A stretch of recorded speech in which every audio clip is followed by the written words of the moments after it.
Hello, I'd like to talk to you today about my hypnotherapy career and how I bumbled my way into an amazing hypnotherapy job.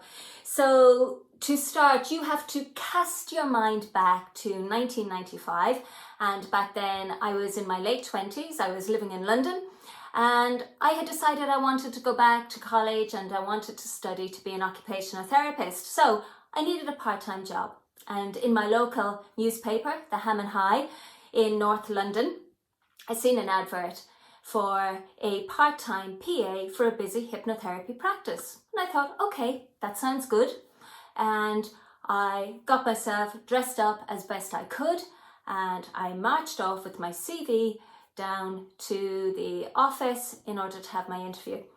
But when I walked in at the appointed time, I found myself in a waiting room, and there were about 10 other applicants there, and they were talking amongst themselves about their experiences they had working for different therapists and the qualifications they had in psychotherapy and counselling and psychology and all kinds of things like this.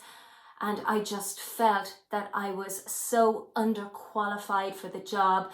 And you know what? I just wanted to stand up and I wanted to walk out of there. But that didn't happen. Instead, I just felt my face getting redder and redder. I think it's even going red now and I think back to it. And I just couldn't actually find the energy to stand up and to walk out. I was frozen with shyness and feelings of incompetence. Anyway, the owner of the practice, Mr. Robert Farrago, an American guy, called me up for my interview, and I kind of sheepishly explained the things that I was good at: typing, shorthand. Remember when we used to do shorthand? And basic secretarial and administration skills. And I kind of apologized and said I had no experience, of psychology and stuff like that. Anyway, he stood up, he excused himself, and I heard him walking down the stairs into the reception room, where he announced to everyone that they could go home, and he thanked them for their time, but he said that the job had been filled. And then he came back up the stairs and he says, "Guess what, Wallace?" Miss Wallace, actually, he called me. "You've got the job." But that got me by surprise, and rather than saying what most people would say, which would be, "Thank you," I asked a really important question, and that question was why.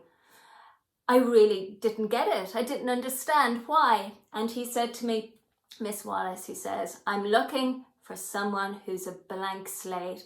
I want to make sure that whoever I employ is someone who's open and willing to learn, someone who doesn't have preconceived ideas about what hypnosis is and what it isn't.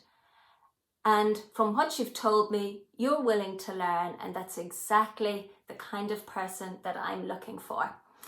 So my key takeaway for you today is this: you don't need any kind of experience in order to learn hypnotherapy and in order to become a great therapist and a mind coach.